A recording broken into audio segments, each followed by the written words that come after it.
Welcome everyone to the OBLES brainstorming session on Tuesday, September 6th, 2022. I want to welcome everybody that is joining us on the Zoom and on the YouTube channels tonight. My name is Jean Oliva, and I am here on behalf of Chris Johnson, who could not join us tonight.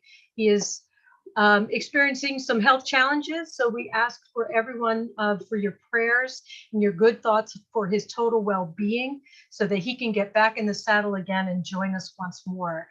I would like to thank all of the people who are helping out with tonight's meeting, my co-hosts Lynn Nakamoto, Marty DeGarmo, the chat guardians John Barilla, Listra Tuick, Casey Zevenbergen, David Rosalski. Have I forgotten anyone, John? I hope I haven't forgotten anyone there.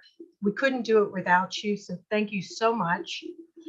And then our next thing is I want to introduce fellow founder Gemma Rameke, who once again has— You're doing okay. Did you get Listra? I think I did. I did. And I think I pronounced it correctly too. Listra Tuick, is that correct? Awesome, awesome. So I want to introduce fellow founder Gemma Rameke, who has once again found an amazing set of guest speakers for us for this OBLES brainstorming session. Gemma, if you want to unmute your mic and come on and say a few words about who you brought here tonight and the topics maybe they're going to be talking about. Hello, everyone. I can't seem to get my photo on screen at all. I don't know what happened to it. Can you guys see me? I don't see you. I see your name. I tried getting it on, but it just disappeared. I tell you what, do we want to push forward? Yes, I do. That's okay. That okay. would be great. Thank you. I would like to introduce my sister, Donna Maria Gray from Jamaica, and her fellow colleague, Dr. Blair. They both are doctors at the Mandeville Hospital in Jamaica, and I will let them tell you what they do there. There you go, Dr. Gray. Hello, everyone. Thank you very much for inviting me to be a part of this experience. It is a great privilege, and I'm looking forward to speaking with you and telling you a little bit about what is happening in Mandeville, Jamaica. Is everyone hearing me clearly? And is everyone hearing me clearly? That's the most important thing. Can I have some response? Yes, it sounds great. I wasn't sure if you could see our thumbs up, but you sound great. Proceed. Awesome. So thank you, Gemma. My name, as she said, is Dr. Donna Marie Gray Henry. I am a consultant obstetrician and gynecologist at the Mandeville Regional Hospital. I think that's what you'd call an attendee. I think attending would be what you would be the equivalent in America. I don't know what it would be like in Canada. So I'm an obstetrician and gynecologist. Dr. Orville Blair is also on the platform, but he's really there as a support for me. He's actually the head of the department, but I'm the one that's going to be telling you a little bit about what's been happening at Mandeville Regional Hospital. So Gemma tells me that there are many Jamaicans on the platform, but for those who are not Jamaicans, just to say that the Mandeville Regional Hospital, Jamaica is a small island in the Caribbean, and Mandeville Regional Hospital is in the parish of Manchester, which is pretty much in the center of the island, both lengthwise and widthwise. So we think it's a great location. We're close to the beach, an hour and a half from the beach in any direction. Mandeville Regional Hospital is a very critical hospital because of its location right there in the center of the island. And we serve a population of about 700 persons. The OBGYN department delivers about 3,500 ladies each year. And we also have a gynecology clinic, which looks after all of our patients. The hospital has about 226 beds, which I know doesn't sound like a lot compared to your huge hospitals in Canada and America, but we're pretty much always 100% occupied. We often have patients in our accident and emergency room waiting on trolleys, trying to get beds. Getting our patients in is always a problem. So it's not uncommon to see an occupancy of 110%.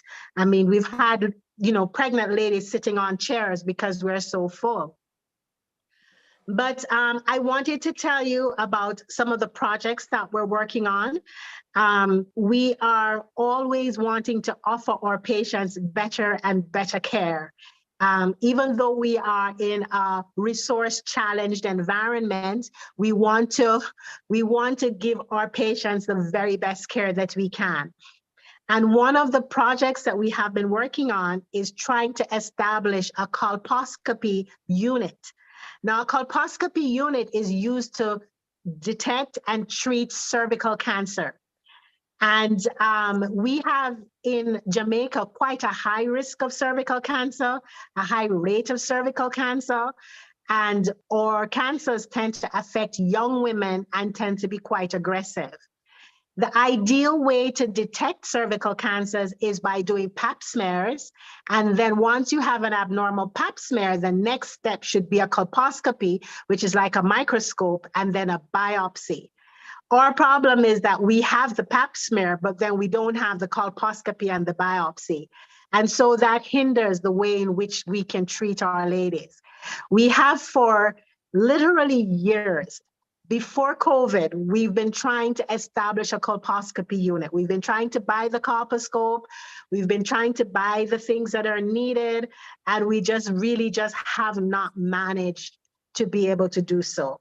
We are able to do biopsies, but in order for us to do a biopsy, we have to take the patient to the operating theater and do a cold knife biopsy. A cold knife biopsy is not what you should be doing. It's much more dangerous to the patient. It has much more side effects and much more, more long-term ill for the patient. And also you just can't do as many. So the number of patients that you can look after is much reduced. So our dream is to be able to offer our patients a much better method of assessing early cervical cancers, to pick up the cancers early, treat them early, and to save lives by so doing. Another project that we're working on is that we're always wanting to improve the care on our maternity ward. As I mentioned, we have some 3,500 deliveries a year. We have 30 beds. We have 4 chairs, reclining chairs. And sometimes we have moms that spend the entire night on the chair because we are out of beds. But the need that the project that I wanted to tell you about today speaks to resuscitating babies when they're born on our labor ward. So before I came to speak to you today, I'm an obstetrician and gynecologist, but I had a conversation with my pediatric colleagues because clearly I'm the supply side of the chain when it comes to the pediatrics department. I am producing the babies in my department that end up, some of them in the pediatric, in the NICU, in what we would call the NICU. And I said to them, what would be the thing, if what would be the thing that you think would help us to do the best for our babies? And they said to me that we have a really tiny, absolutely postage stamp resuscitation room on our maternity ward. So when our patients are delivered, and by the way, they each have a cubicle, not a room. We have 8 delivery beds that are separated by curtains. You're not in your own room, you have a curtain space.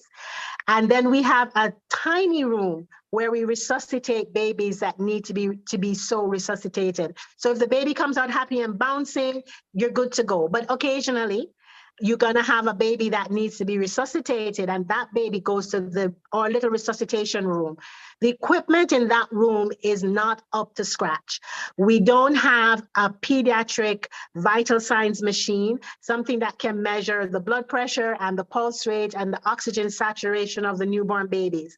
And my pediatric colleagues said that that is something that they felt was very important and that we lacked. We also do not have a CPAP, a bubble CPAP machine in that room.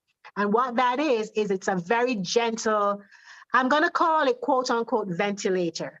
A ventilator is a much more powerful device, but for little preemies, you actually want to start with the most gentle thing necessary that will work. So a bubble CPAP machine is the first sort of respiratory support that you give for a prem. And we often will have babies that pop out, we weren't expecting them till next month or the month after. So they're little prems, and we have to resuscitate them in that little tiny room before we take them down to the pediatric department. But that little room is not equipped to the degree that would support. So my pediatric colleague tells me that, we are having some success with our little tiny babies, but of course, right now it is really against the odds. So we had a little prem that was only 650 grams that went home, and that was quite miraculous because, normally we're not able to have a good result in such a tiny baby, but we're doing our very best and we want to continue to do better and better. So I think I'll stop there and see if you have any questions or that I can answer. Well, Dr. Gray Henry, that is amazing, and you've really come to the right place.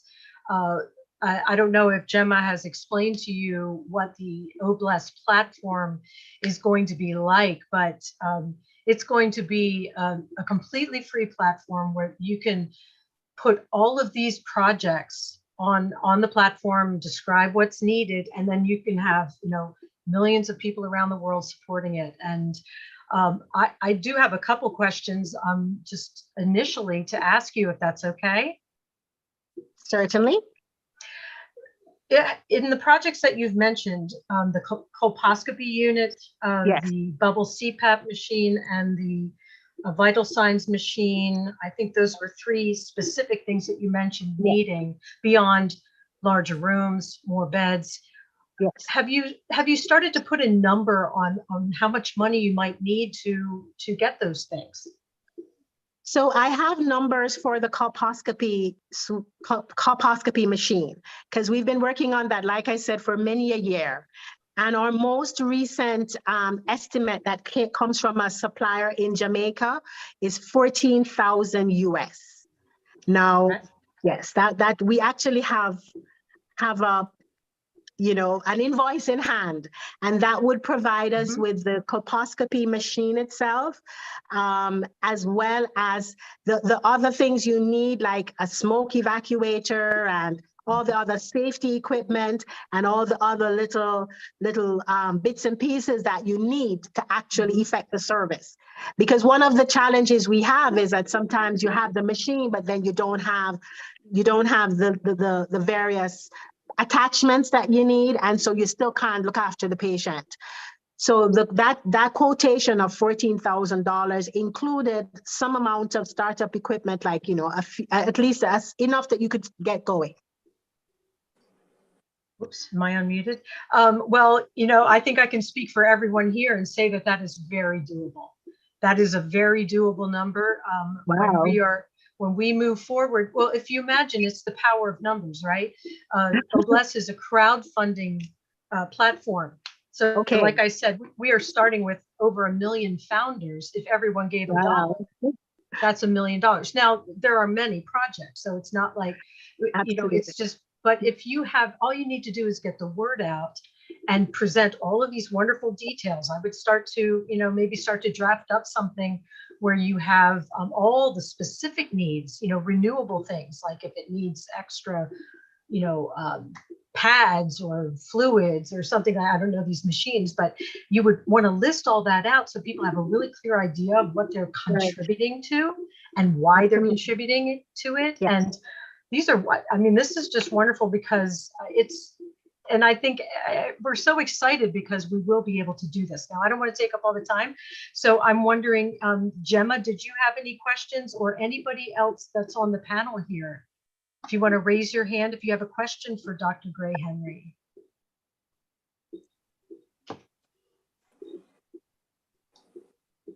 Oops. All right. Marie Pendy, what's your question? I've just asked you to unmute. Are you able to unmute, Marie? You just did. Excellent. I was just curious when I heard Dr. Donna Marie Gray Henry. Hi, doctor. Good to see you here.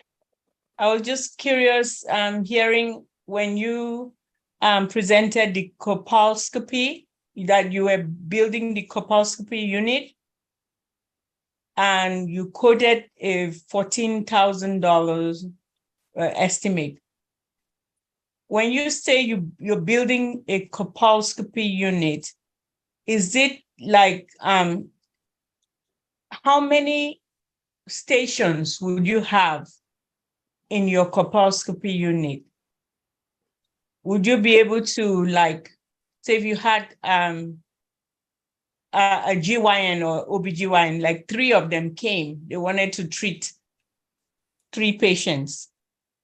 Is your unit designed so that procedures are taking place in each of the units, or is it just one unit? So I was trying to figure out your layout of your unit.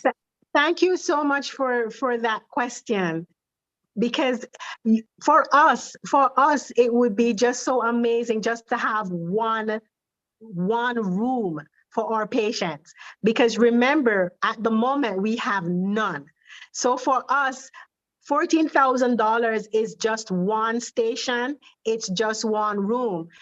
Yes, if you had 2, you could treat twice as many patients, and you could be doing different things in different rooms. This is something that has never occurred to us because it has never been feasible. But you are absolutely correct that one suite is actually the minimum. One room that is equipped so as to be able to treat one patient is the minimum. So this allocation is simply for one machine to treat one patient at a time. But for us, it will be an infinite improvement on having none. But if wishes were horses, then certainly if you were able to have even 2, then it means that you could be doing different things. You could be doing, for example, screening in one room and treatment in another room. And recovery from the procedure in one room, or at least 1 or 2 rooms, patients recover after their treatment, while others are being consulted or prepared to go to the next room for their treatment. So I was just trying to figure out your $14,000 that you're guesstimating. Was it for just one unit or for a few units, and the spaces that each patient would need? So it's just for one. It's just for one unit, and we would house this unit either in our outpatient clinic or in our operating theater.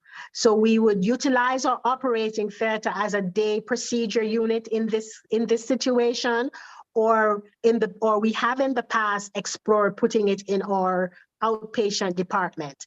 But the cost that I described was really just for the equipment for one station. Thank you. That's all. All I right. wanted to clarify that. Thank you. Thank you. Marie, that was a wonderful question. Thank you so much for that. And I love seeing and hearing the excitement in your voice, Dr. Gray Henry, because we've all been through this. we all joined on passive with that sort of, could this really be true? And now that we know it's true, we're starting to dream bigger, think bigger, plan bigger, join together on projects. It's very, very exciting. Okay, next we have Engineer Mike with a question. Can you unmute yourself, Michael? Yes, good evening, everybody. Thank you, our leaders. Hi there. Thank you, Dr. Donner, for your explanation. The details were very, very touching. So healthcare is that situation in the world that makes people go crazy because, I mean, the costs are very expensive for treatment. And that is something that we should be taking into consideration because we are getting into a new stage in our lives that will be able to have that financial assistance that we can assist so many people. And that is hence the creation of our CEO created a platform, OBLES. That is why we are here today talking about how we can brainstorm to help people around the globe. So, Dr. Donner, here you were talking about the some of the procedures, right? The procedures for the how do you call it, evaluation of a patient, okay, for cervical cancer and things like that. You talk about the pap test. Then you went ahead and said there is no enough like materials or whatever to continue the other sections of the test. So which means that to evaluate a patient completely, it is we don't go to the end of it, which means maybe we end it halfway because shortage of materials. That is very risky, right? Is that It's risky? not. It's suboptimal. It is not ideal. It's not ideal. It's not what we want, and that is why we have been trying to improve this situation for, oh my goodness, I don't think at least 10 years we have been trying to establish a colposcopy unit. We have a room, but there's nothing in the room. So we know that what we're doing is not ideal. We have been trying to use what we have. So we have been trying to circumvent and to use what we have. We do have a main operating theater and we can do biopsies, but we can't do what is ideal. We can't do, I mean, some of our patients are young women and you should really not be doing a knife cone. A knife cone means you cut out a piece of the lady's cervix. There is a part, it's possible that she will have issues later on with scarring, with loss of pregnancies. There are complications that she can have. So we are aware that the treatment we're giving is not ideal for this patient, but it has so far been the best that we could do. But we long for the day that we can do better. Okay, Dr. Donner. So which means it's something we're still working on, but because of the lack of financial assistance and finances, it cannot be completed like we started, like you said, 10 years ago, right? Correct. Okay. So are you people associated to ONPASSIVE in any way? Do you have like an account in ONPASSIVE? Do we have an account in where? In ONPASSIVE with our company. You have one? Not yet, no. Okay. No. So Dr. Donner, I will give your hospital a founding account, okay? Okay. So you will give your details to Jane Oliver. Okay. Or to Gemma. Gemma have my contacts. They will contact me and I'll give you people an account to your hospital. Thank you. Thank you. Thanks, Mike. Dr. Gray, Henry, Yes. that's quite a beautiful gift. We know the value of the founder account. It's essentially benefiting from the automatic business tools. It's a lot I can't explain it all now, but it's essentially allowing you to, over time, have residual income to Wow. assist your projects, along with some other wonderful things. So it is quite a gift. Thank you so much, Thank you very Engineer much. Mike. Thank you. I'm excited that you're going to be a founder, because you are exactly the type of person that that positive attitude of, you know, I don't have everything I need, but I'm going to make do with what I have, and I'm going to make it the best for my patients. And that's that creativity and that determined and positive attitude is exactly the type of people that we want on this grand movement that we're on. So Thank you very much. All right, Bruce Gerstein, come on down. Hello and hello, Dr. Donna Marie. Hello. It's very nice to hear you. I've been to Mandeville. And Oh, Mandeville awesome. was the first place, my first experience there was the first time I had green banana porridge. Oh, And I yes. said, "Hey, man, what is porridge? I never heard porridge." And he said, you come on, porridge. No, I don't know. He goes, oh, cereal, man, cereal. Oh, okay. But it was delicious. But I love Jamaica. Awesome. Awesome. It's a beautiful country. It is still a third world country. No matter how you see it, Jamaica is third world. So when you were speaking, all I could think was that there is much more to the story than just the one machine. There's many needs that you have in this hospital. It sounds like you need a lot of funding for the hospital to really be efficient. And what Engineer Mike has told you, he wants to give you a position which will help you get the funds, to help raise funds to make it into a very, very effective hospital that can help many people in Jamaica. And This is awesome. I think I'm struggling to really just appreciate it. It seems so amazing and incredible. Well, you will understand the blessings that you have just by you being here. Thank you so much. You can always say that there are no mistakes in God's kingdom. So there's no mistake that you're here today to hear about something that could really be an answer to a situation that seems almost, almost impossible to fix.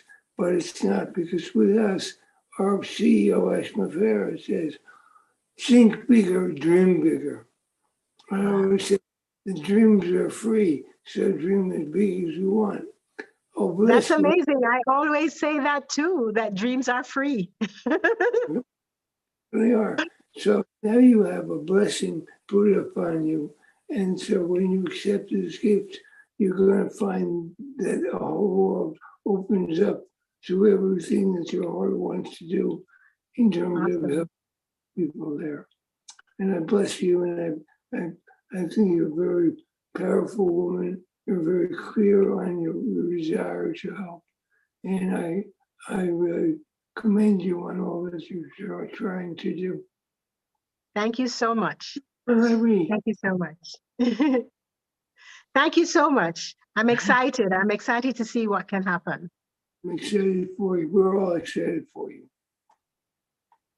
And Gemma will be able to explain more. I'm not sure how you met Gemma, or but she can also, I can explain absolutely, and Gemma can share with you what's involved in that. So it's clear. Okay, Dr. Benny Tinglet, come on down with your question. Hi there. Thank you. Thank you, Sister Jenny. I want to welcome each and everyone. Good evening, good morning, good afternoon to my brothers and sisters on this amazing webinar in different parts of the globe. Dr. Donna Gray, Dr. Donna Marie, exceptional presentation. I noticed that, about your hospital. You know about your patients. You know what is really happening. Because of ONPASSIVE, everything will be okay. I believe so. Yes. It is your determination, right?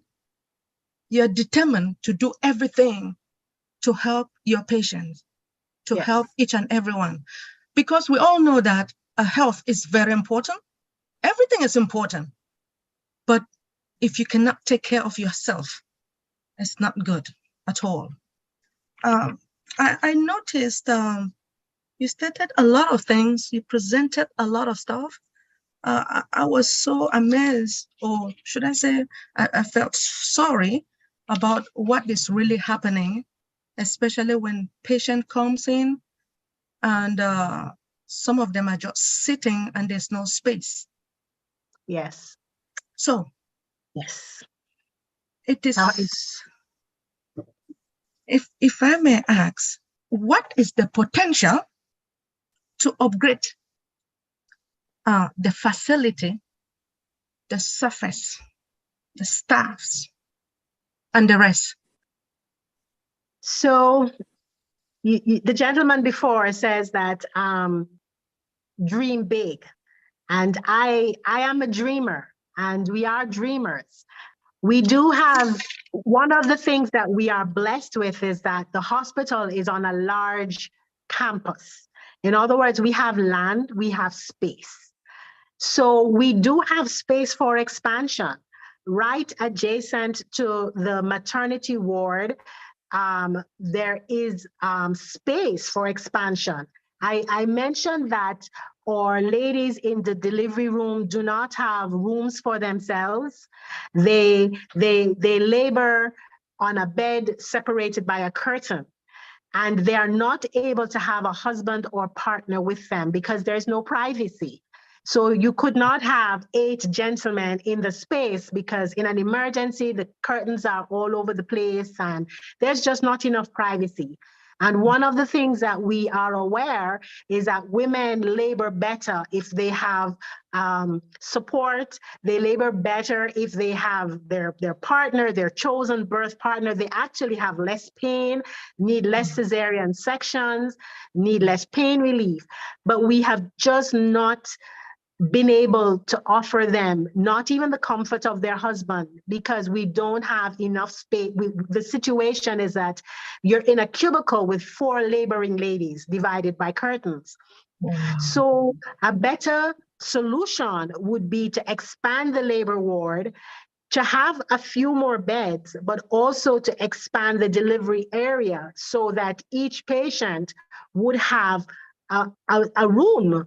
You know, even if it was a cubicle, but a cubicle, a semi, you know, even if the walls didn't go straight to the ceiling, but in such a situation that they could have their caregiver, even if you had to say that caregiver was a mom or a sister, you know. So we don't have a nurse's station in our delivery room. What? We don't. And it is something that every time I go into the nurse's station, it bothers me that my nurses, my midwives have nowhere. We have an old desk, a desk. I have been at the hospital for almost 20 years. That desk has been there since I arrived. So that you can imagine it, you can't clean it. It's wood. And all we have is this desk. Instead of having a nurse's station that you can sit at, you can do your notes at, that can be properly sterilized. So I am not satisfied with the labor ward at all. I think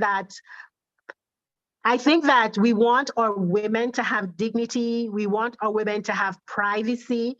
We want our staff to have comfort because a comfortable staff are more effective. They are more efficient. There are less medical errors.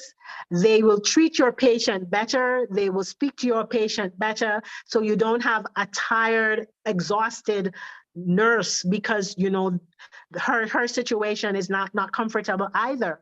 So Yes, really and truly, we need a new labor ward. That's really where we should be going. But I'm new to the possibility of possibilities. I'm new to the possibility of possibilities. So, I'm accustomed to not being able to have much, and to have to work with what we have. But yes, there are many things that would improve the quality of the care that we give our women. Wow. Thank you. I really respect you. I believe hopefully you're going to write down all the list of everything that you need. Yes. This is OBLESS. This is ONPASSIVE. And hopefully we will work together. So because we Awesome. want those patients to be happy. And we need nursing station as well. Yes, we definitely do. We definitely do. Thank you so much. Thank you, Dr. Benny. That was wonderful. Thank you so much. And next we have Narelle Warkon from Australia. Oh, Wow, wow. Narelle, welcome. Hi everyone. Narelle Warkon here from Mackay in Queensland, Australia.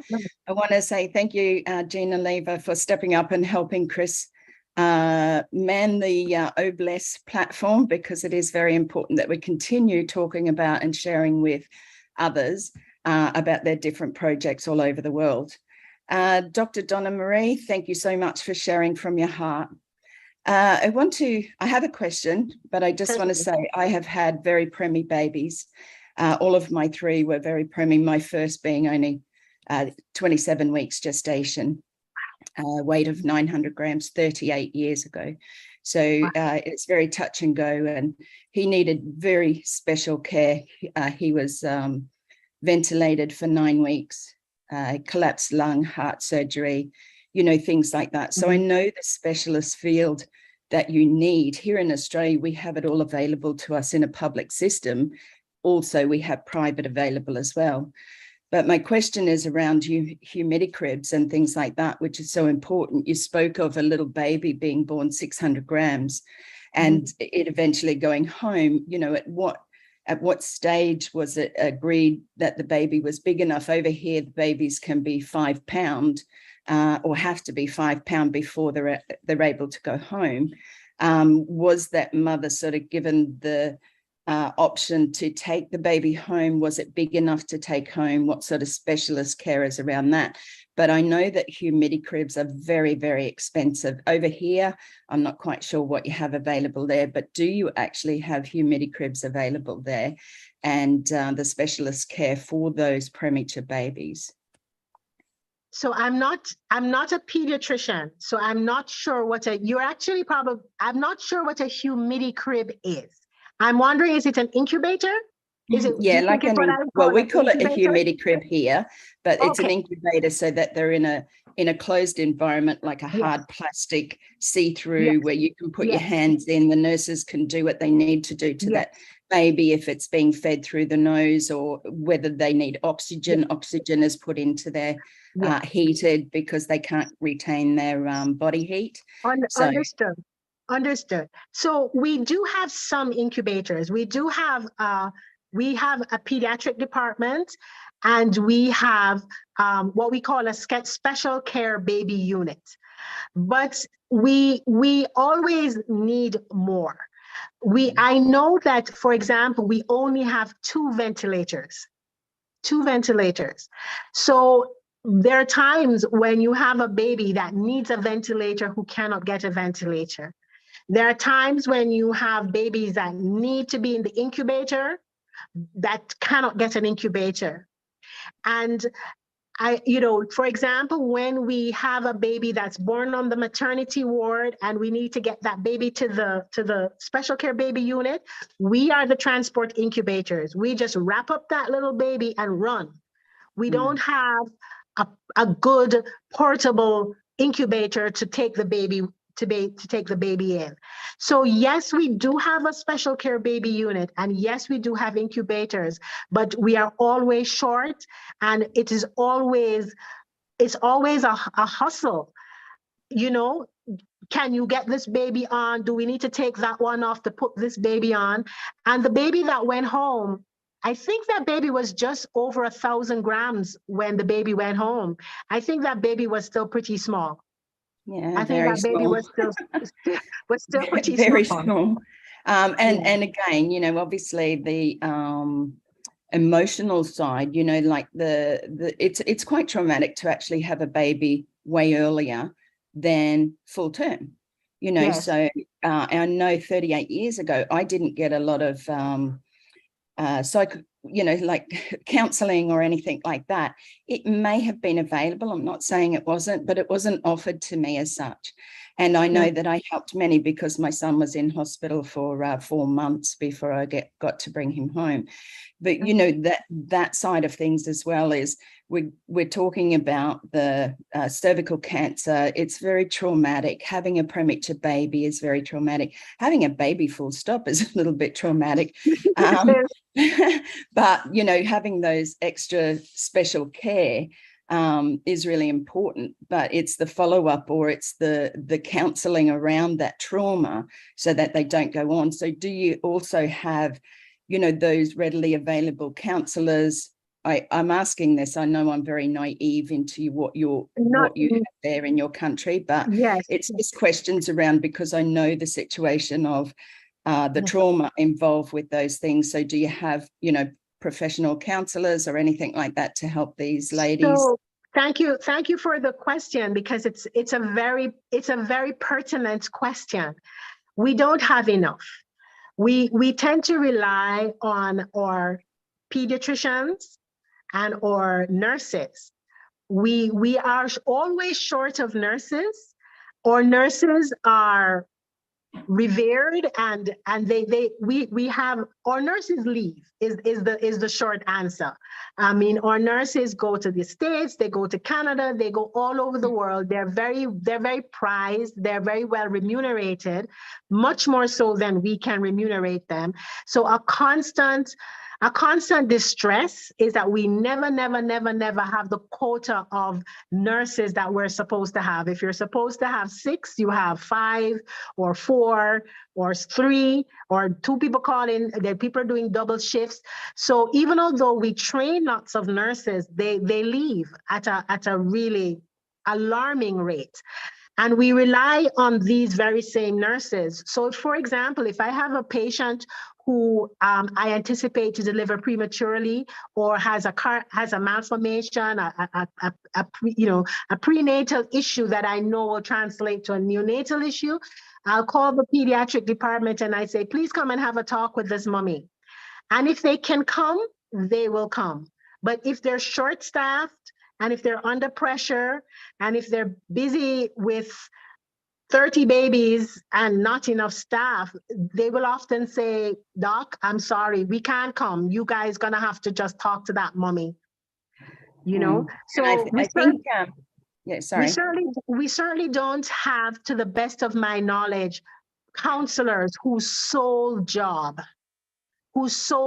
is emotional support or whose sole job is, no, we don't have that. We have community midwives, we have hospital-based midwives, we have pediatricians, but a counselor, even we have to do everything. We have to be the lactation specialist, we have to be the counselor, we have to be the mommy sometimes, we have to be the parent sometimes, we have to do it all. We have to do it. And I know that the industry all over the world is lacking those qualifications. Like you said, your nurses will leave, whether it's because of a better pay structure, qualifications where they can step up and do more in that field, and that's why they leave. So we really need to look at the base product of providing or having more nurses or people who want to step up and go into that nursing role, you know, and then on to maybe even more doctors and things like that. I know here in Australia, it's a sad situation sometimes when, you know, you can't get in to see a doctor for a week or whatever, and we think that's bad enough, you know. So I want to say thank you very much for bringing this forward, because my son, who is very much alive, and I praise God for that.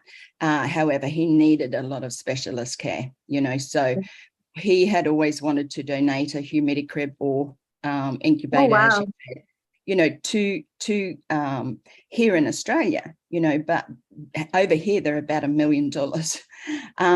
But I think we need to look further afield, and I ask everyone to open their minds about this, because I think it's important that we look at what is available to us here in Australia, America, Canada, wherever, but also like in your situation, you know, start there first, because what we have available here is probably never going to be enough, but it's plenty, okay, where you have basically nothing, or certainly don't have the need, like what you need. What you want and what you need are two entirely different things, but I think it's very important that, you know, in that field that you have what you need. And again, coming back to Academy and things like that, there's going to be, you know, readily available courses and things like that, where people can perhaps in your country step up to doing and getting a qualification. It may not be the qualification, but enough to be able to stand beside you and help you in those situations, you know, and fill in where they're needed. So I want to thank you very much for sharing with us today. It really is a privilege to have you here. And thanks again for Gemma bringing you on. And thanks again, Janine, for allowing me to speak today. Thank you.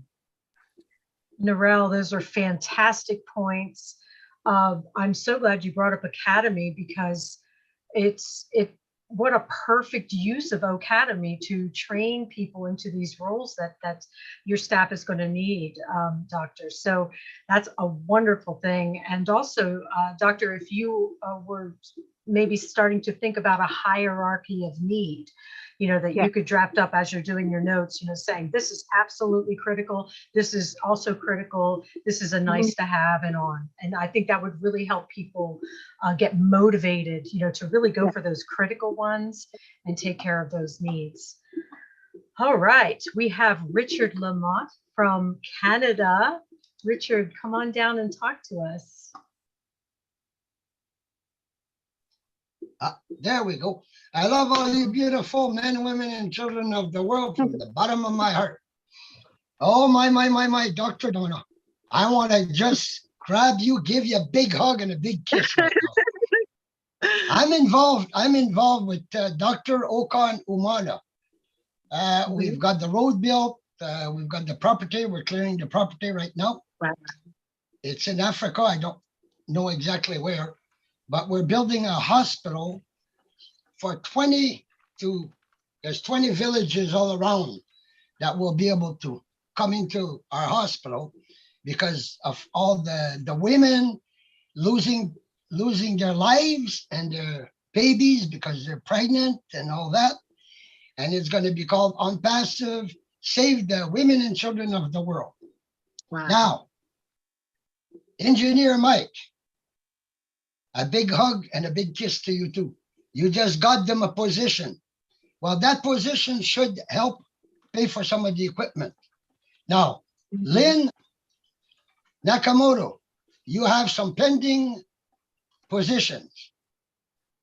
I want to get one of those pending positions from you for Dr. Donna's hospital, so that they can not only buy equipment, but can also get more apples to do more for the hospital. And that will warm my heart for the rest of my life to know that these women and children are being saved because of this position. So, Wow. so can you fix it, Lynn? And I will pay for the position. Yes, certainly. We can have, we'll do a direct message in the chat with the doctor, okay? And then I'll give you my number and we can work it out. Thank you. Thank you so much. So that's my gift, not only to you, but to the women and children of the world that are in need. Thank you so much. And I Thank would you so love to, much. I would love to be there and be able to have one of those babies in my arms and comfort it. Congratulations, Dr. Donna, for what you're doing, and thank you for being with us. And from the bottom of my heart, I'm giving you a big hug and a big kiss. I'm hugging you right back. Oh, Thank you Dr. so much. Richard has a gigantic heart, especially for women and children. He's just one big heart. And I'm so grateful to you, Richard, for gifting her with that. That's wonderful. Wow, this is, I don't want to get emotional. Okay, our next speaker is Joyce Hicks. If you want to come down and ask your question or make a comment for the doctor here. Thank you, Jean. You are doing an awesome job. So I just wanted to Thank you. congratulate you. It's like you're just a natural. So you're doing wonderful. So proud of you. So thank you for stepping in for Chris. You always do awesome. So like you've been doing this forever. So you were born to do this. So thank you, Jean. I'd just like to say, Dr. Donna Gray Henry, thank you so much for bringing this to our attention. I just commend you for the work that you're doing for your heart, for people and for women. You have a huge heart. So God bless you, and you will be blessed tremendously for what you're doing, and just continue to do what you're doing, continue to be great, because you're at the right place at the right time. And Bless is the right Awesome. yes, it's the right place to be in. And there's so much out there that Bless will be able to do for you and for the people in Jamaica, for your hospital, and to get the equipment and everything that you need. So don't worry. I think Dr. Benny says, don't worry, you'll be okay. You will be fine. And I understand and I can relate to this. My granddaughter was born premature, 1 pound, just 4 years ago. And I just can't even imagine not having the equipment and not having the people in place or anything in place to help her survive, and as well her mom. So, this is just so important what you're doing. I think it's a great thing that you reached out, and Jerma, thank you so much for bringing her to the forefront, so that we as ONPASSIVEs and we as the Blessed family will be able to help and to do anything within our power. So I can really relate to that. And as Engineer Mike said, dream bigger. As Mr. Ashford tells us, it's like, whatever you dream and make it, 10x that. So I'm going to tell you to, 100 times that dream, because you were given a position and you are just totally blessed just from that. And then the one from Richard. So you'll be able to do so much. You'll be able to meet every need that's there within your community, within your hospital. And I that was the comment. So I do have, do you have follow-up is there follow-up for the patients and follow-up for the babies? I know you said you have pediatricians, but if someone needed something right then and there, is there follow-up available? Yes, there is follow-up. I know they're always overwhelmed.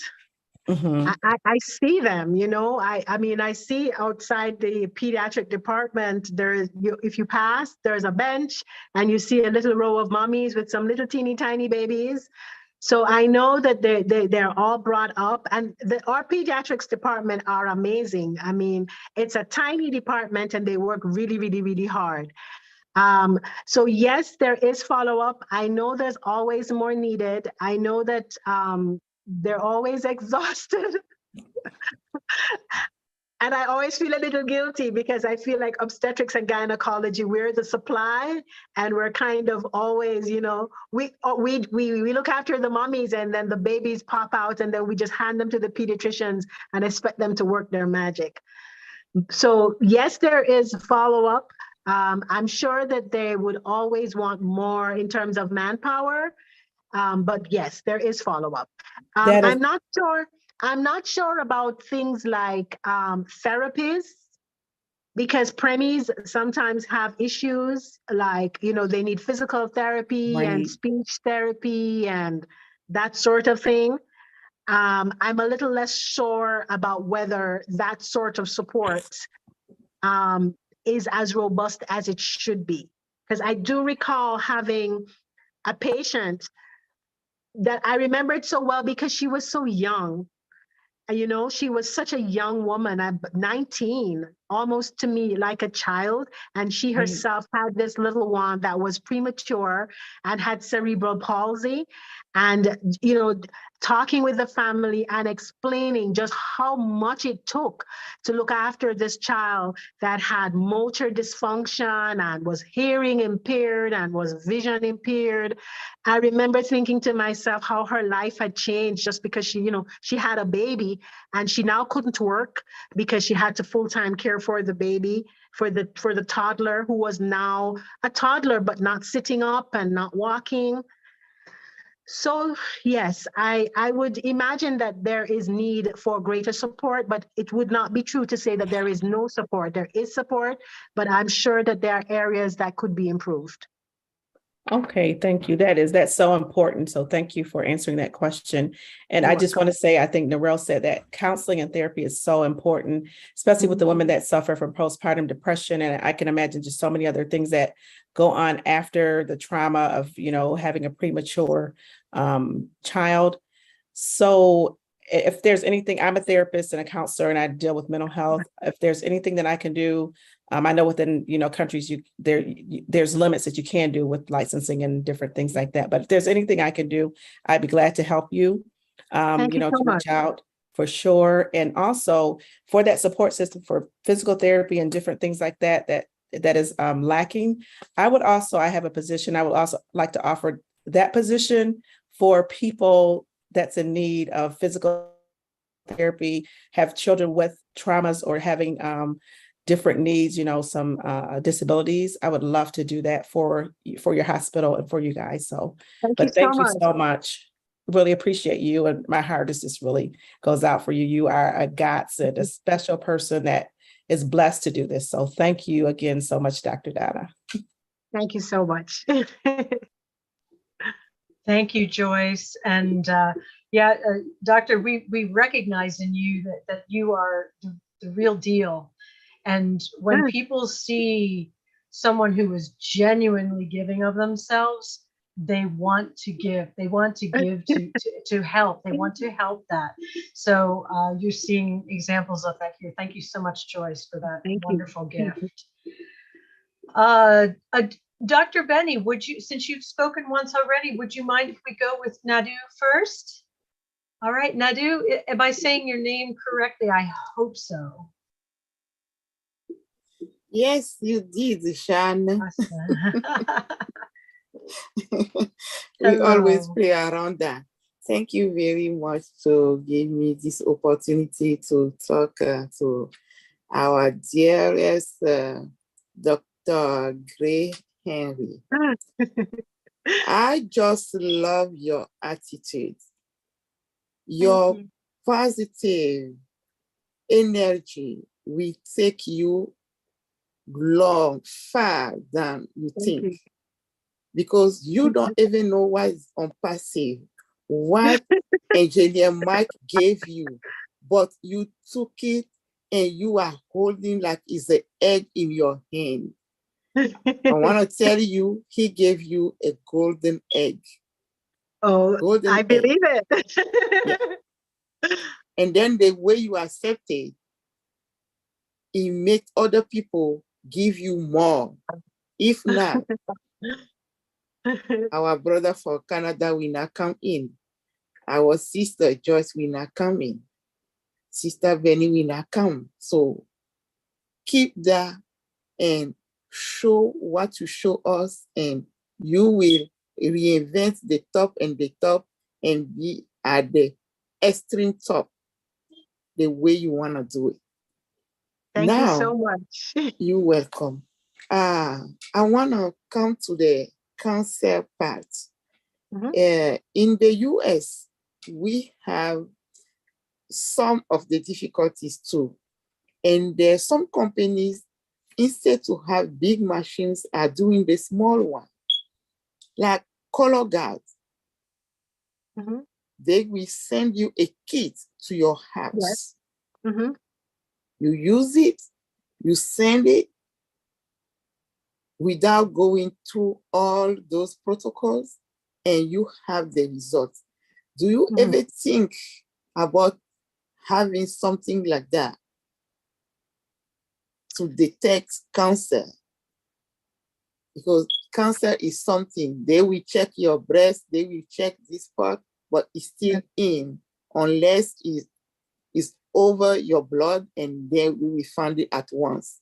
So what is the other way that you are expecting beside a big machine? That's my question. Thank you very much.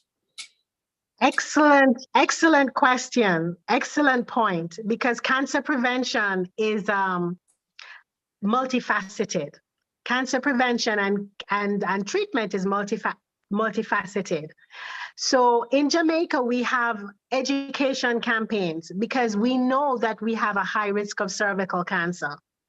So in Jamaica, we teach our patients that they should have a pap smear done every year. I was trained in the UK, and in the UK, a pap smear is done every 3 years. And in some countries, depending on the screening test, even every 5 years, depending on, other factors.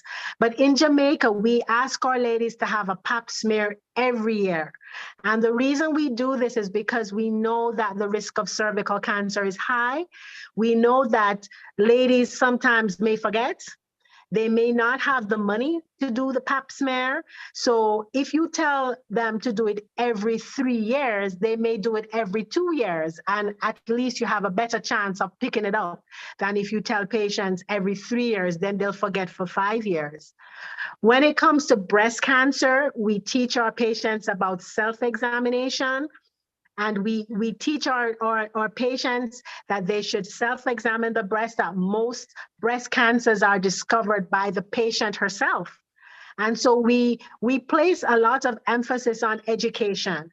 So whenever we meet our patients, wherever we meet our patients, we try to explain to them all the things that you can do to mitigate your risk. When it comes to bowel cancer, I don't think we have the at-home testing as you do in the States. So at the moment, as far as I know, you do have to go to a lab and be tested at a lab. And I think bowel cancer is something that we probably need to teach our patients more about, because it is a very significant risk. It's much higher than most patients realize. For gentlemen, I know we're talking about the ladies here and the babies, but for gentlemen, prostate is quite a high prevalence in Jamaica. And we struggle because culturally, our gentlemen do not have good health-seeking behavior. They don't want to go to the doctor. They don't want to have a rectal exam, a prostate exam, because they find it culturally, unacceptable. And so prostate cancer is another thing that we struggle with. So for each type of cancer, I think you have to deal with it a little bit differently, depending on what exactly you're dealing with. But I fully agree with you that it's better to prevent than to cure. And if you can't prevent, it's better to detect early than to detect late. And that is why the colposcopy unit is so important, because cervical cancer is one of those cancers that is very amenable to early detection and early treatment. And I feel really badly every time I see a patient with advanced cervical cancer, because you just wish that you could just go back in time. If you could only just go back in time 5 or 6 years, you could have saved this patient. And here she is 5 or 6 years later, suffering from what is essentially a preventable illness and dying, But we almost always have at least 2 or 3 patients with advanced malignancy on our gynecology ward at any one time.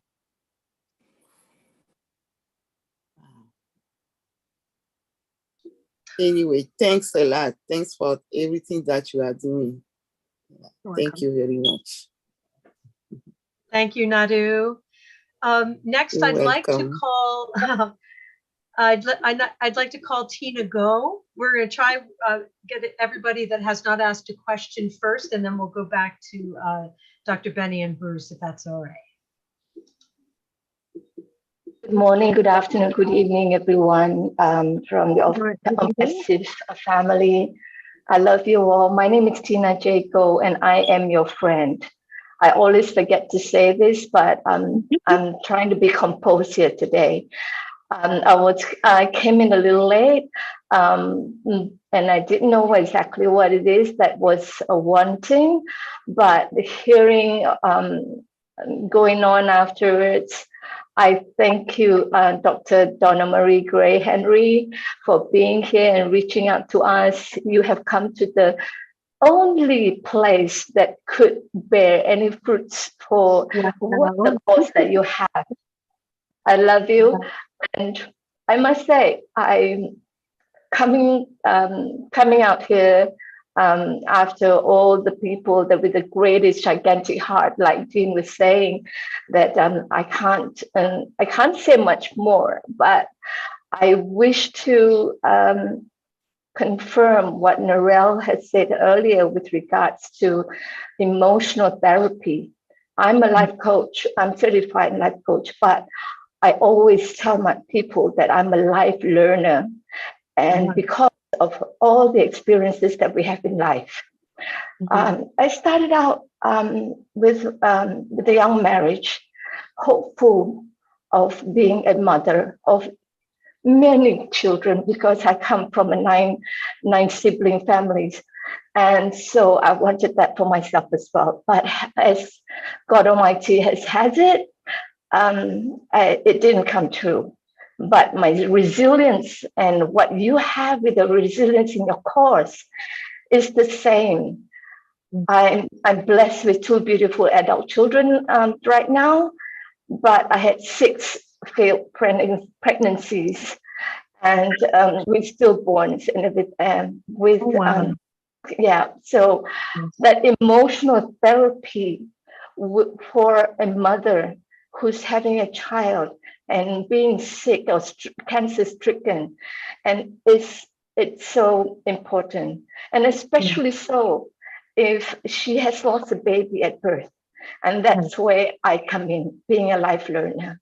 And I hope to help in any way that I can, be there in Jamaica with you, with the moms who needs that kind of help. I'll be here.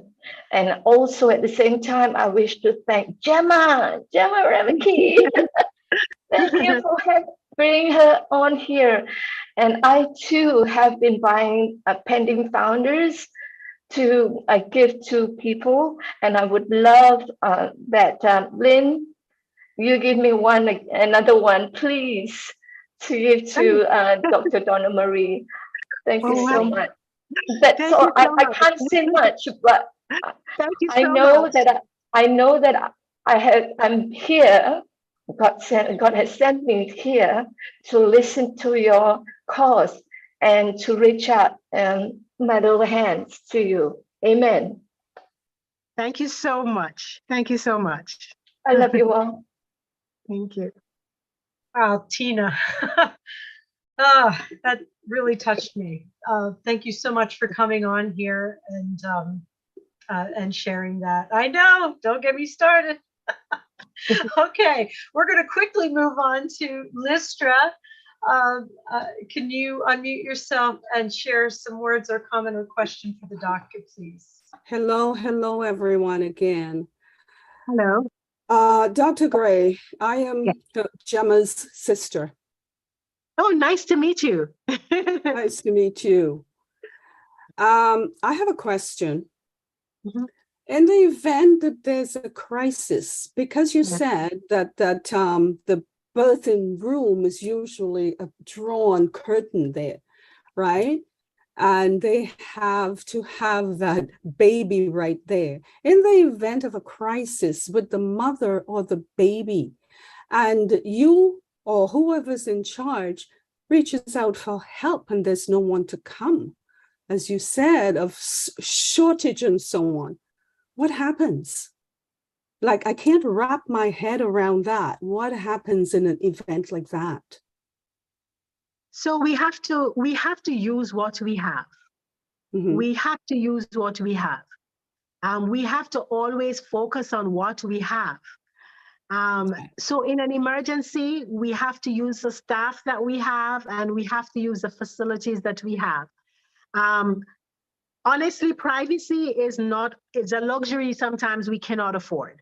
So it is true that if we have a mom that is needing to be rushed to a cesarean section or is having a hemorrhage, we have to just open those curtains up so that we can look after her, which is why we're not able to have her husband or her mom or someone with her, because at any time we may need to just sort of look after that mom.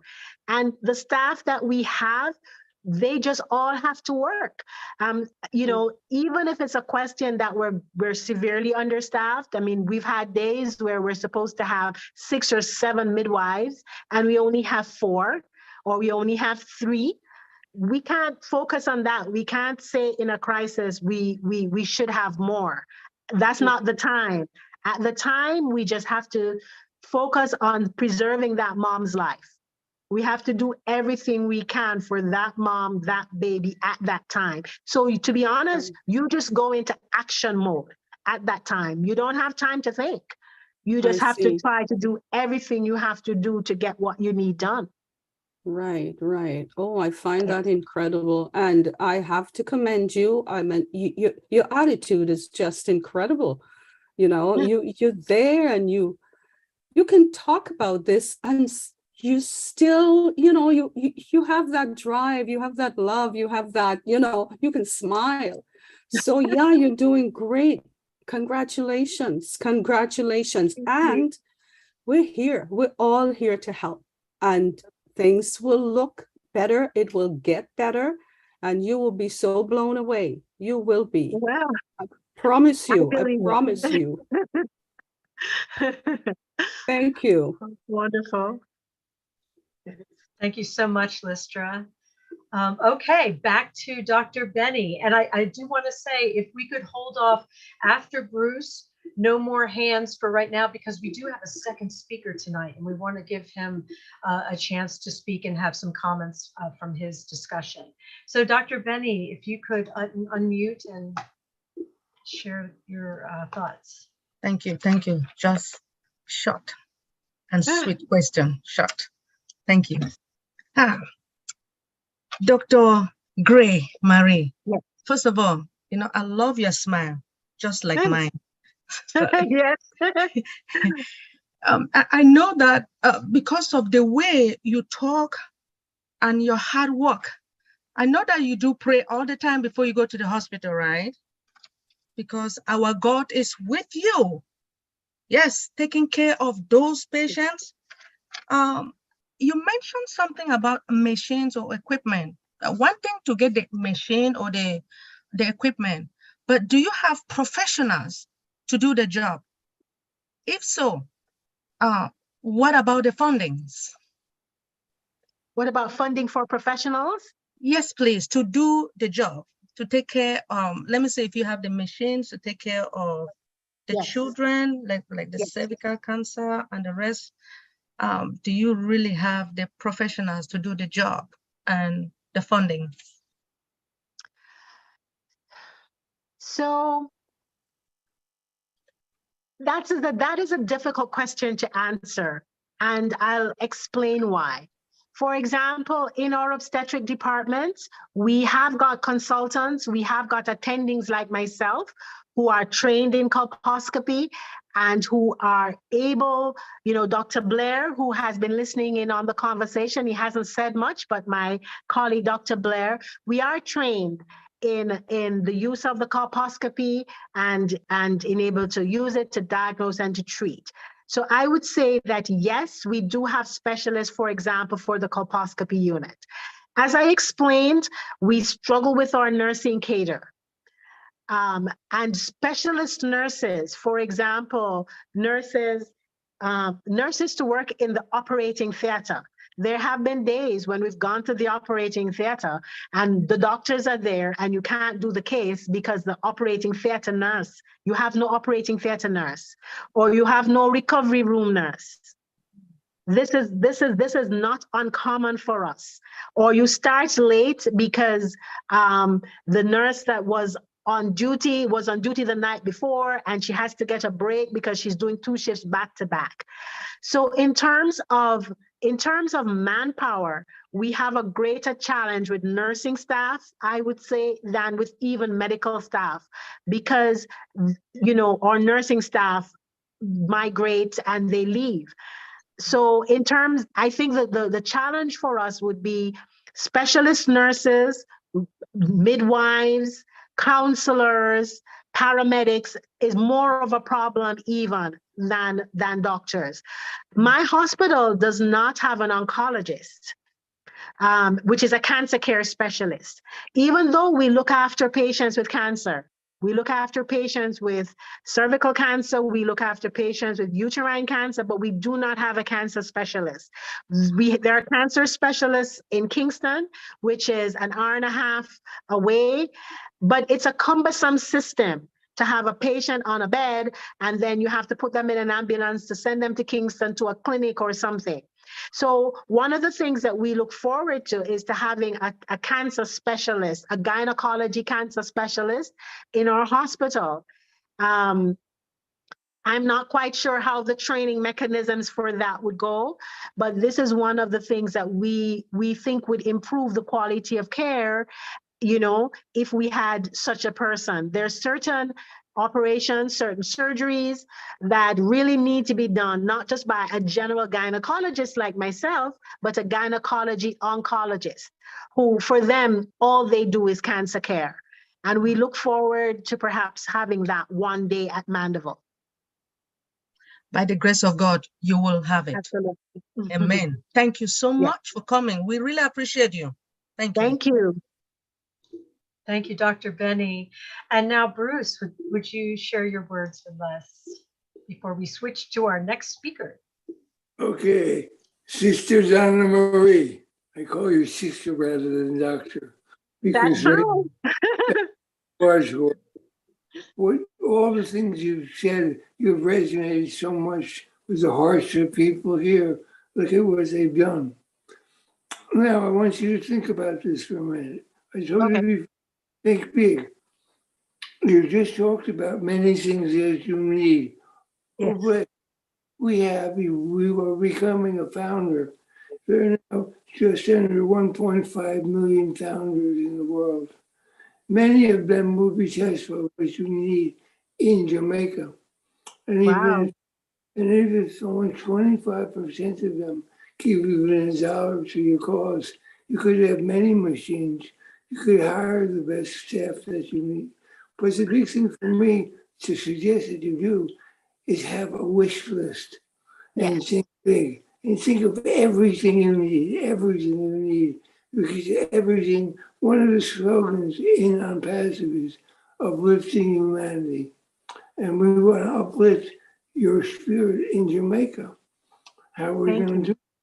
We uplift you, we uplift the health and the welfare of the children there, the people there, the wives that all the people need help. And help you fight cancer and do all those things. And all those things are possible because, again, in God's world, there are no limitations. So I want you, this is a little assignment, just make a list of all the things that you need, because in time, on OBLIS, we'll be able to provide the funding that you will need for that. Okay? Thank you so much. Again, many blessings to you, many blessings to your family. Thank you so much. Thank you so much for you. Thank you. Thank you. Thank you, Bruce. And I'm glad you brought that up, because the thing that's, you know, Jamaican founders, you know, I don't know any off the top of my head, but I'm sure they're around. And just by your sharing tonight, it's like word spreads. And there may actually be, we have doctors, we have nurses, we have, you know, in the ranks of the foundership. So there may be somebody that could fill a need who's a founder. We just don't know. But so there are just so many ways that, because you've shared your story here, the word is going to spread and people will start to seek more ways to help you out.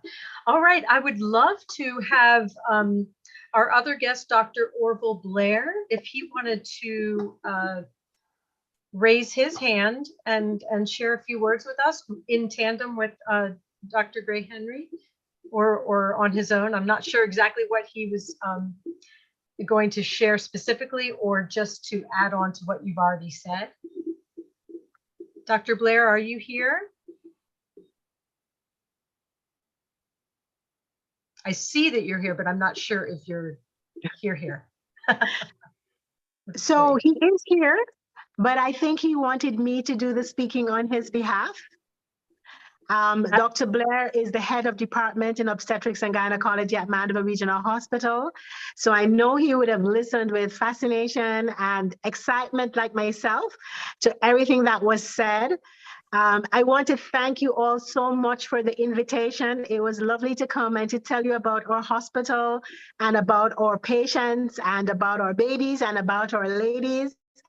And thank you for being as excited as we are about offering them better care, because yes, it is our passion. It is our passion to ensure that everyone that we come in contact with get what they deserve, which is the best care that we can offer. And we're very excited to have your partnership in that endeavor.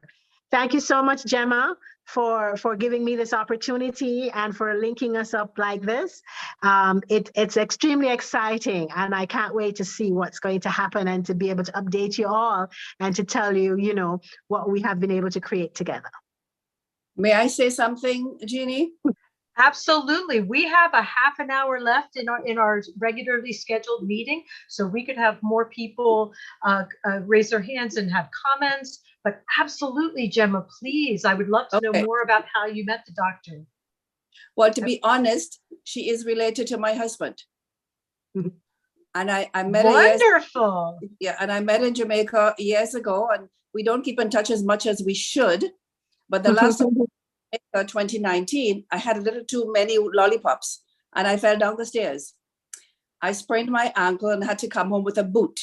So Donna provided the boot for me and the wheelchair and everything for me to get on the airplane to get back home. Lystra, you did not know this information, but there you go. So I just want to thank Donna for accepting my invitation. And I didn't know much about the hospital, and all you people that offered her positions. I will get in touch with Chris and talk to Chris about it. And before I send all her information to you guys, including Mike and Dr. Benny and I think was Joyce and Richard. So I would talk to Chris about it, and I would talk to Lynn and Julie and get all the information you guys need to get Donna these positions. Okay. Thanks again, Donna. Love you. Thank you. Yeah, thank you, Gemma. Wow. I mean, By you the are way, really batting 1,000 with your guest speakers. She's a really good cook too. Every time I go to Jamaica, I get a meal from her. She's a fantastic cook. Well, then you'll have to get together with fellow founder Red Redfern, who is a chef. You can talk food. He would love that. He would love that. Thanks, Liz. Well, I tell you what, now we have a little bit more time.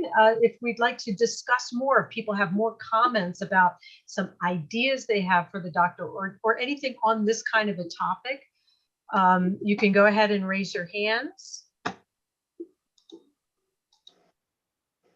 And if Dr. Blair decides he wants to share anything, he can absolutely raise his hand also. Come on, Dr. Blair, I'd like to meet you. Yes, this is about the safest, most loving environment you'll ever find. So, okay, Tina, do you have some more to say to us? Yeah, I just want to say that having someone there just to hold the hand of a person, of a mom who have lost a child or with a pre-med child and wondering how she's going to live life thereon, is so important. I didn't have that for myself, and I knew that this is something that I must do. So I'll be there in Jamaica before you know it, but I got to retire first. Okay, we'll see you then. You look very young. I don't think you're retiring anytime soon. Oh, you're muted. You're muted, Tina. Oh, hold on. Wait. Okay, now. Yeah, I'm good now. I'm good now. Yeah. Well, I just celebrated my 64th birthday last week, actually. No way. Amazing. So, Well, happy birthday. thank you. Officially, the official date, retirement age is next year. So, but then again, with what's coming on with ONPASSIVE, I'll be there earlier than you know it. Inshallah, as we say in Islam, God willing. Woo! Absolutely, Tina. Oh my goodness. Thank you so much. And now we have Patience. Patience, are you able to unmute? I am. Hello. Good So good evening, to have you everyone. here. Thank you. I'm so blessed to be in ONPASSIVE. I'm not going to say right now how I got into ONPASSIVE because I'm preserving it, and God willing, I would have a good day to tell that story. But I just wanted to express my gratitude for Dr. Donna Marie. All the stories she's told us, the presentation she's made of the various departments, all the scenarios that she's brought up. I have everything in my head because I've gone through everything she said, either myself or my family member. And Tina was just stressing the importance of having some emotional counselors around. It's really so important. I'm glad she mentioned that several times. I wanted to also make a comment that since Dr. Marie is already a founder, there is no way that there will not be success for the hospital. And I just wanted to also add that in the educational part, I can find some of the oncologists that would be able to guide for the educational part of the hospital. And with me growing and setting up my own section of OBLESS, I'll be able to help for some of the education also, especially for the junior staff. Yeah, because I've been a medical assistant for about 18 years. So I have a little bit of knowledge. And then to make matters even better, my junior sister is currently doing her internship for medical practice. And she's so much interested in gynecology and pediatrics. So there's help on the way. Thank you. There's help on the way all over. But thank you so much. You have so much passion in what you do. And I have been through so much trauma in the hospitals and everywhere. I just can't imagine if every patient had you for their doctor and stuff like that. They'll just be healing in 2 days' time. Yeah. I have a question though. Thank you. Right now, I'm not sure of how much education your mothers get, like those who are having preemies and stuff like that. If they have preterm babies, I'm not sure how you all are able to tackle that. I don't know if you have any information about how you guys do that. So all our mommies go to, most of our mommies come through our antenatal clinic, which is a public clinic. And at the public clinic, we talk a lot about things like breastfeeding. We are a baby-friendly hospital, a certified baby-friendly hospital. So we're big about breastfeeding, and we recognize that most mommies will decide on how they will feed their babies from the antenatal period. So if the first time you're talking about breastfeeding is when the mommy comes to the ward, you're too late. She's already made up her mind already. So we start that conversation from the antenatal clinic, telling moms about the benefit of breastfeeding and, you know, supporting them in their decision, we hope to breastfeed. And so that there's a lot of education around that. In terms of moms who have babies who are born prematurely, as I think I was explaining earlier, we would identify those moms if we could, because some preterm babies turn up completely unexpected. You know, the pregnancy is going along and all of a sudden you're in labor and out comes the baby with no warning at all, in which case you really don't have a chance to prepare mom. But wherever we can predict it, we do try. I think it could be more robust, but we do try. The pediatric team are really fantastic. They're small. They're small. It's a tiny group, but they really do try. They try to, you know, talk to the moms, talk to the parents, and give as much support as they can. But it is not as much as we wish it was. In terms of cancer care, again, the support is not as much as we wish it was, because I think the fact that the doctors and nurses who are involved in the clinical care are the same persons who are trying to give the support, instead of having counselors and a support team whose responsibility is support. Oftentimes we get self-absorbed, we get absorbed in just trying to, you know, keep the mommy alive, keep the baby alive. And once you've done that, move on to the next patient, the next emergency. And we can't always be there to sort of hold the hand and support. So I do think that the support systems are not as robust as we wish they were.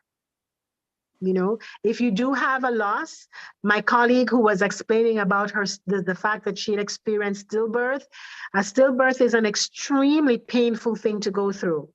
And we do have a chaplain in the hospital, and we do have a social worker, but one social worker for the entire hospital and one chaplain for the entire hospital. So you can see that the ratios are probably not as good as they could be.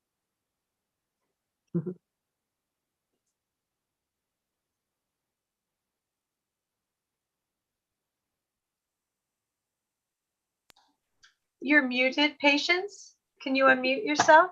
Oh, hold on just a second. Okay, thank you. You're welcome. All right.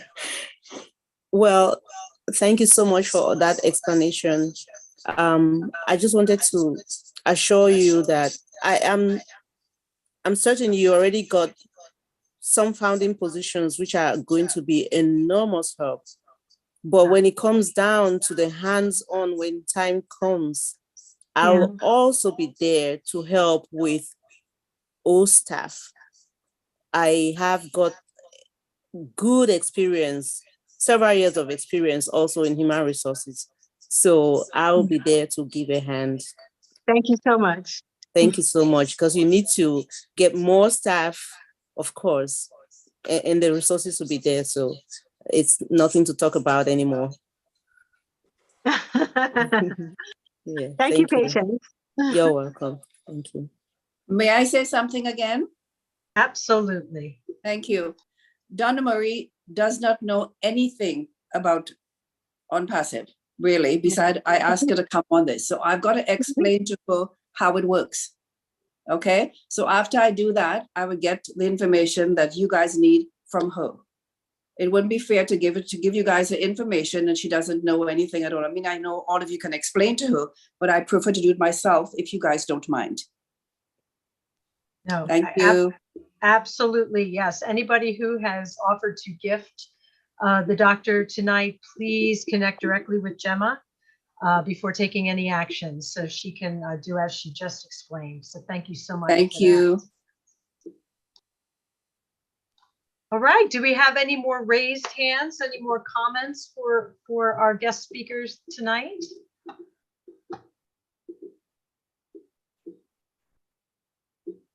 I know it's probably pretty overwhelming, Doctor. It is. I'm thinking to myself, I'm not sure what I have received, but I believe it's a good thing. It is definitely a good thing. And you know what? We don't want to overwhelm you. Gemma will explain it beautifully to you. Believe it. It's one of those things when we all joined, you know, it was, you know, it's one of those things where you think, wow, it almost sounds too good to be true. But then you join the journey and you learn more, and it just becomes part of the fabric of who you are. And then you just start to, as everyone has said, to dream bigger, to just relax into the knowledge that things that we never dreamed could have been taken care of are going to be over time, you know, and it's just a beautiful thing. Okay, we have Karina Lance from Canada. Please come on down and share some words. Thank you, Jean. I appreciate it. Hello. Hi, guys. I just wanted to say thank you, Engineer Mike, Richard, and Sister Joyce, for the positions that you're giving to Dr. Gray and what you're doing for her. I know she doesn't realize, but soon she will. But thank you as well, Dr. Gray, for coming on here. I'm just blown away. I'm just listening, and I love this very much. All of you. You know, it warms my heart to know that what we're going to do for you and for a lot of people. So thank you for coming, and thank you for being here. And thanks to all of you. I love you all very much. Thank you for giving me the opportunity to talk. It's always a pleasure to hear you talk, Karina. And thank you for being one of the early adopters of this beautiful company movement. It's people like you that have been in from the beginning that have made it possible for those of us who came later. And so thank you for that. All right, next we have Jake Fish. I know you're going to have something amazing to say.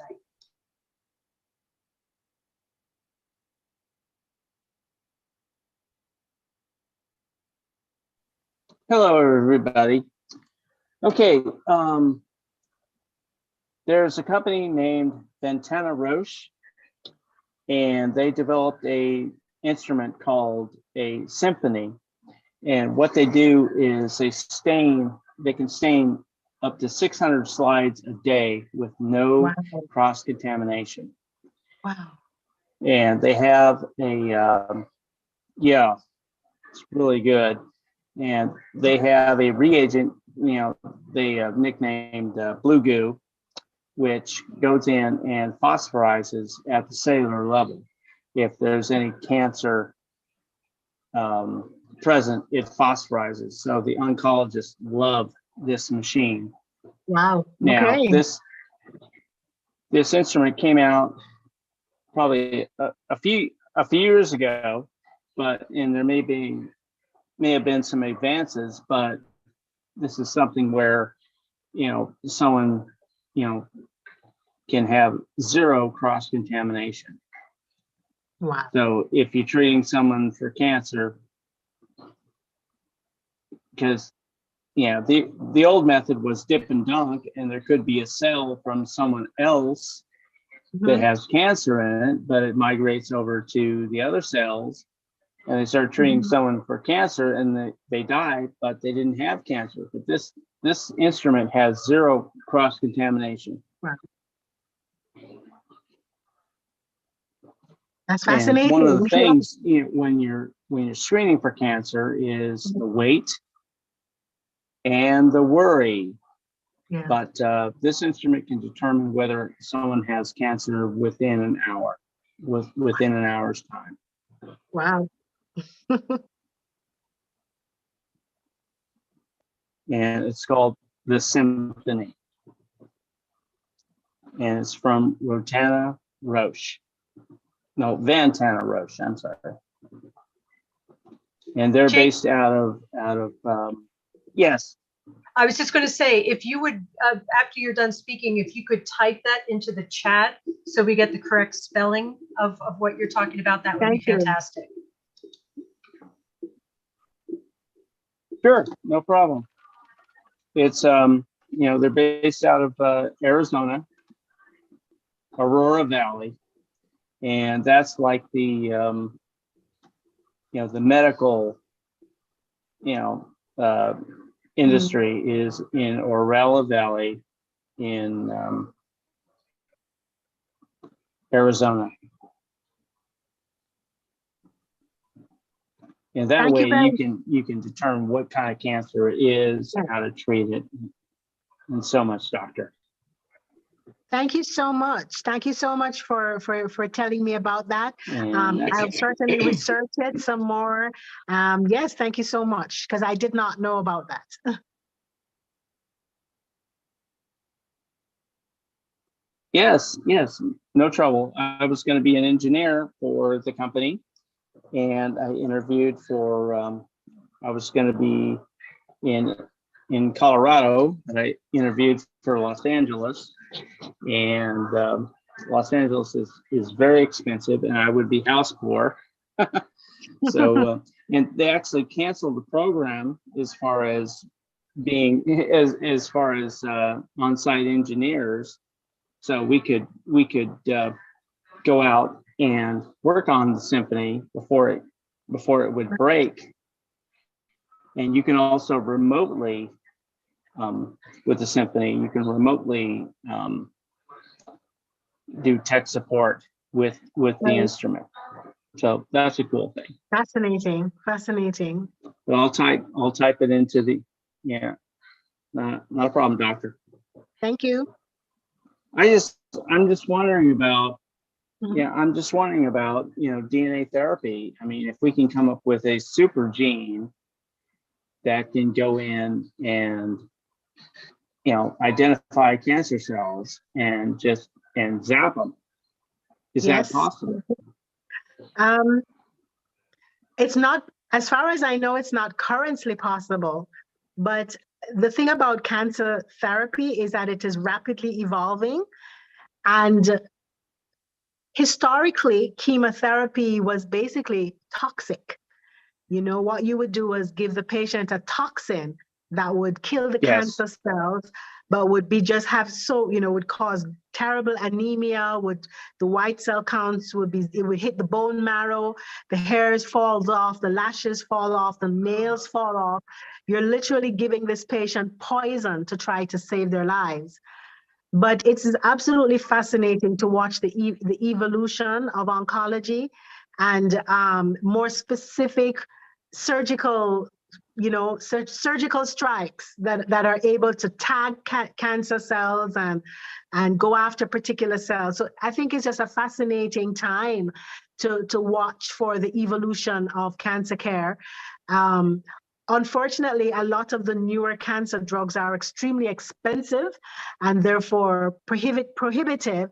But I always look forward to the fact that even if they're very expensive now, perhaps in 5 or 10 years, they'll be less expensive. So I'm sure we all dream that eventually cancer will not be as scary as it is now, that more and more options for safe chemotherapy will evolve. And there are some, there are some already that have totally transformed cancer care. Well, there's also a natural alternative called bloodroot, and is a plant which has a chemical in it called neoplazine. And neoplazine, what it does is it seeks out cancer and it surrounds it and does an artificial fever of over 400 degrees, and it zaps the cancer. I've actually used this in veterinary medicine, the neoplazine, and it works. And it's a plant called bloodroot.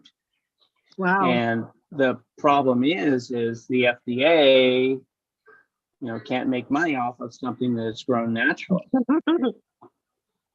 And I've had some cancer, I've had some cancer success stories, through my dogs.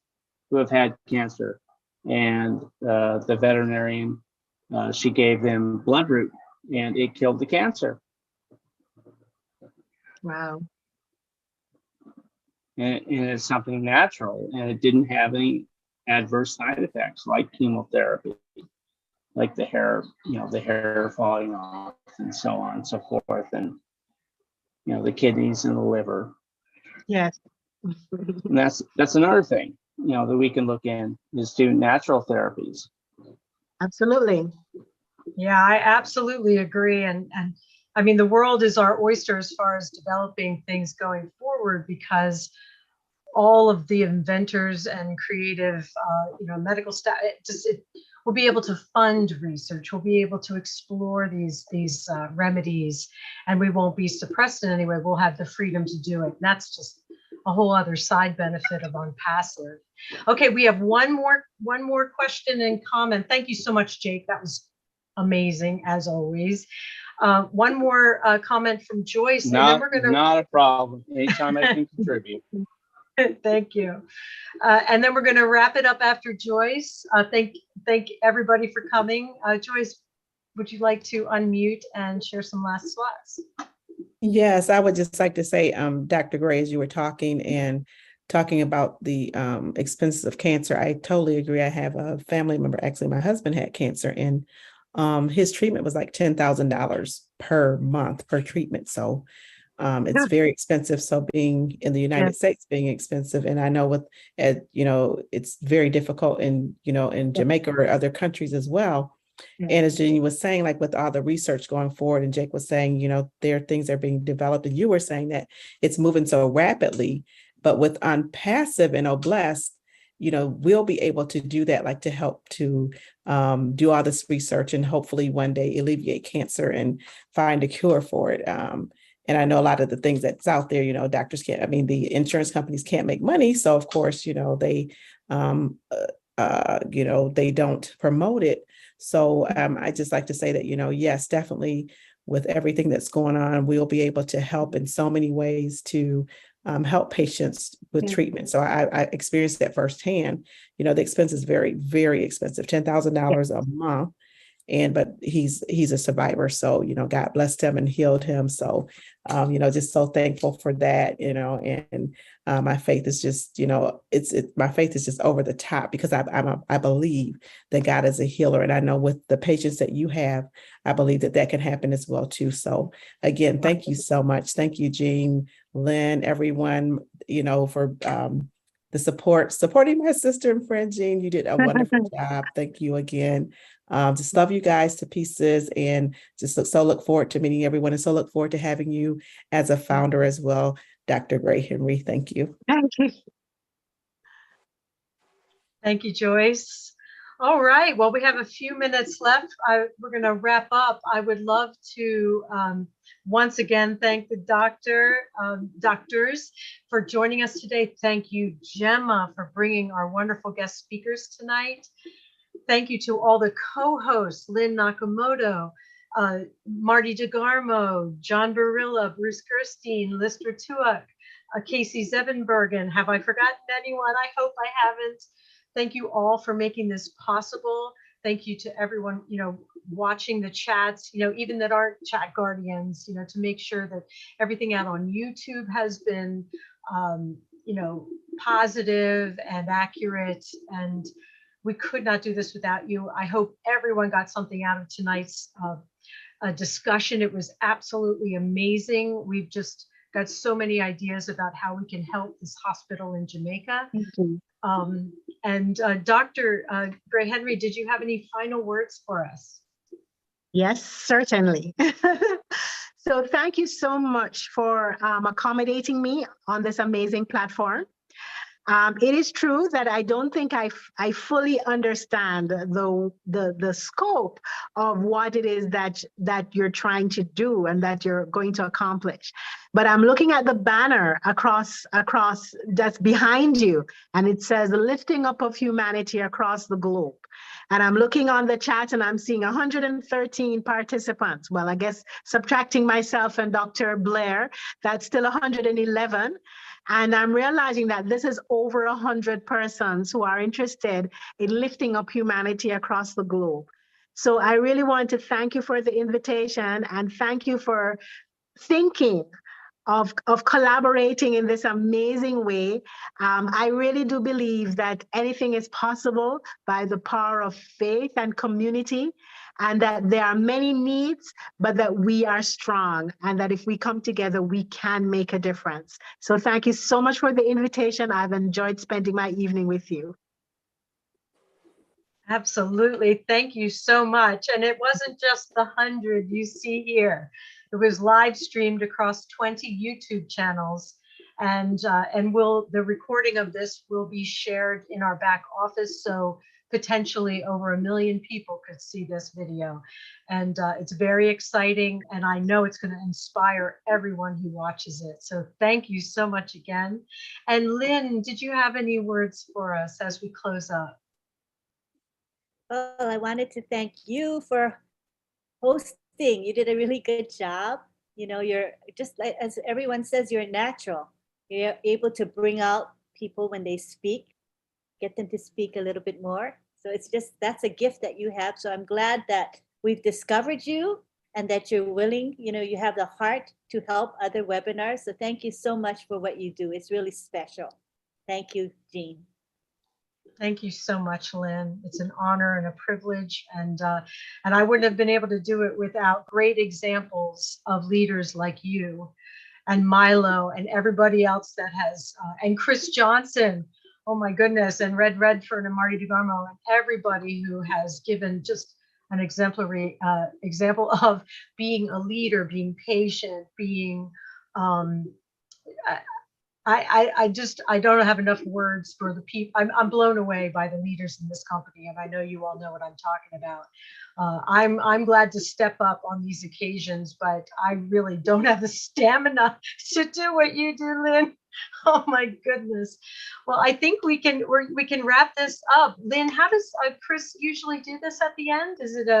Is it a quick goodbye and a closing up of the recording, or what's the best way to do it? Yeah, he usually goes, he keeps it on the gallery. So I took it to the gallery now and everybody can say bye-bye to one another. Can unmute them? That would be nice. Are you ready? All right. Everyone say aloha to each other. Aloha. Bye-bye, everybody. Thanks so much, everyone. Bye, everyone. Thank you so much for Lynn, everything Marty, today. great job, Marilla. Kaylee. Bye, everyone. Bye, everyone. Love you all. Cheese Joyce, Bergen. thank you so much, Tina. Bye, John. And thank you Marilla. to Engineer Mike and Bye, everyone. Engineer Next Mike, weekend, Saturday, next Tuesday. Thank you, everyone, for your generosity. Bye, guys. Thank you, Have a Jean. good night. Bye, doctors. Good Bye, everyone. Bye, Gemma. Bye, Bye, guys. Gemma. Thank you, Gemma, for bringing